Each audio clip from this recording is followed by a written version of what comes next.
Secure coding refers to the practice of writing software code in a way that minimizes vulnerabilities and weaknesses that could be exploited by attackers. It involves using programming techniques and best practices to prevent security vulnerabilities, such as bugs and design flaws, that could lead to unauthorized access, data breaches, and other malicious activities. The goal of secure coding is to create applications and systems that are resistant to various forms of cyber attacks and maintain the confidentiality, integrity, and availability of sensitive information and functionality.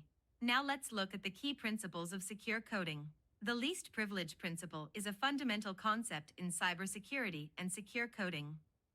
It states that individuals or processes should be given only the minimum level of access necessary to perform their tasks and nothing more, and it helps to limit the potential damage that can be caused by a security breach or unauthorized access. Let's consider a simple web application that allows users to post comments. The application has two user roles, user and administrator. Users can post comments, while administrators can review, approve, and delete comments.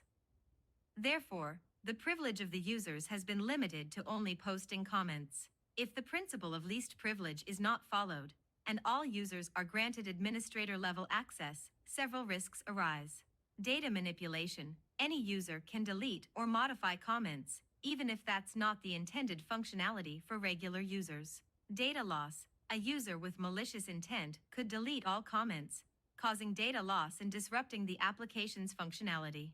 Security breach. If one of the administrator-level accounts is compromised, an attacker gains complete control over the application, potentially leading to unauthorized data access or even a full application takeover. To implement the least privilege principle in this scenario, role-based access control, RBAC assign different roles to users, user and administrator, and define what each role can do. Only administrators should have the ability to delete or manage comments. Granular permissions. Within each role, provide granular permissions. For instance, administrators might be allowed to delete comments but not modify them. User separation. Ensure that regular users are not given the same access levels as administrators. Keep separate user accounts for different levels of access. Access restrictions. Use code and server-side configurations to enforce access restrictions based on the user's role and permissions. By implementing the least privilege principle, the risks mentioned earlier are mitigated. Regular users are restricted from performing actions meant for administrators, reducing the potential impact of unauthorized activities. Even if an attacker gains access to a regular user account, they won't be able to perform administrator-level actions. Fail-safe defaults, also known as secure by default, is a principle in secure coding and system design where the default settings and configurations of a system or application are chosen to be as secure as possible. This means that even if a user or administrator doesn't explicitly configure security settings, the system remains in a secure state. Consider a network router or firewall device that provides internet connectivity to a home or office. The device comes with default settings that allow basic internet access but don't provide strong security measures. If the device's default settings are not secure by default, several risks arise. Vulnerable services. Default services might be running with open ports that can be exploited by attackers, leading to unauthorized access or data breaches. Weak passwords. Default credentials, username password, might be easy to guess or well known, providing an entry point for attackers. Unencrypted connections. Network communication might not be encrypted by default, leading to data interception and eavesdropping. To implement fail-safe defaults in this scenario, closed ports. Have all unnecessary ports closed by default.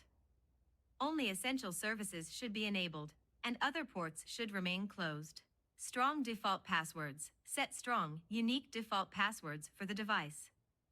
Users should be prompted to change the password upon initial setup. Encrypted communication. Configure the device to use encrypted communication protocols by default, ensuring data privacy and integrity. Timely updates. Enable automatic updates for security patches, ensuring the device is protected against known vulnerabilities. By setting up the device with fail-safe defaults, it's resilient to common security threats from the moment it's deployed. Users don't need to be security experts to ensure the device's security posture. This reduces the risk of misconfigurations or negligence leading to security breaches. Fail-safe defaults make it harder for attackers to exploit the device's default settings, as the defaults themselves are designed to be secure. Users can then customize the settings as needed without inadvertently compromising security.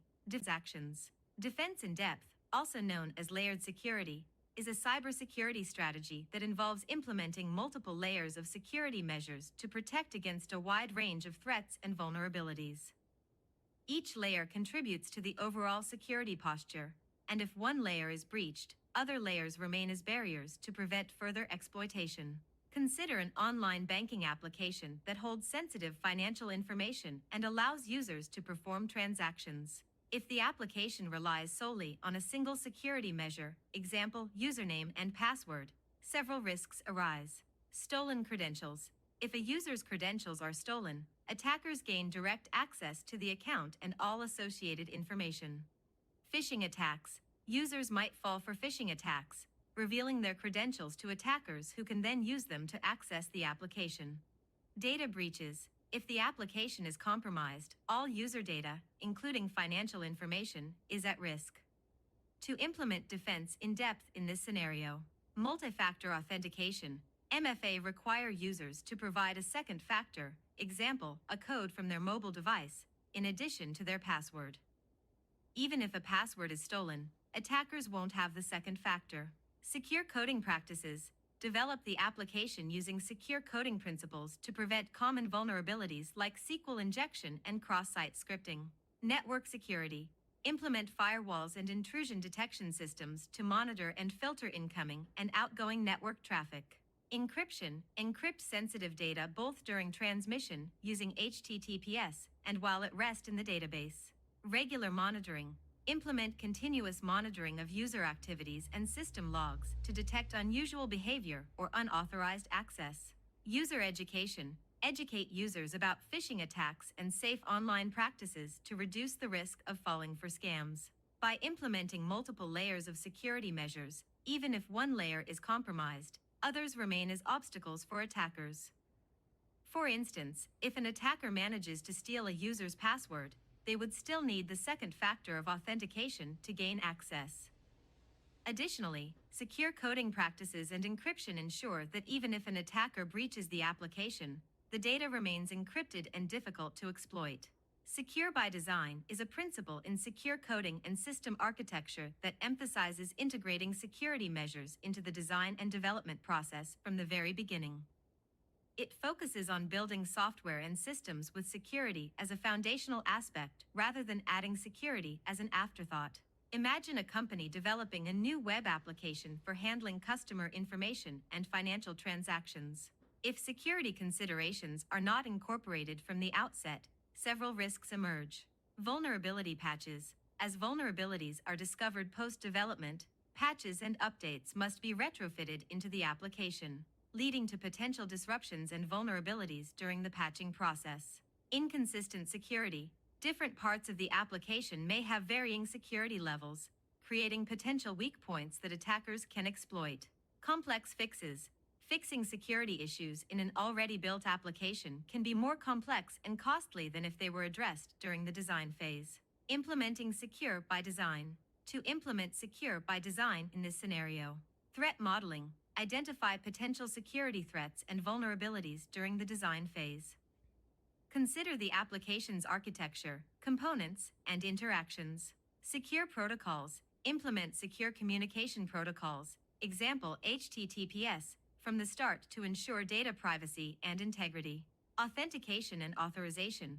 Design robust authentication and authorization mechanisms to control user access to sensitive areas of the application. Data validation. Incorporate input validation and sanitization mechanisms to prevent injection attacks. Least privilege. Define granular permissions for users and components, adhering to the least privilege principle. Encryption. Plan data encryption at rest and in transit to safeguard sensitive information. Secure libraries. Use trusted and well-maintained libraries and frameworks to minimize the risk of including vulnerable code. By integrating security into the design phase, the application is built with security features and measures directly embedded. This significantly reduces the likelihood of security vulnerabilities appearing in the final product. It also streamlines the process of addressing security concerns and ensures a more consistent and resilient security posture across the application's components.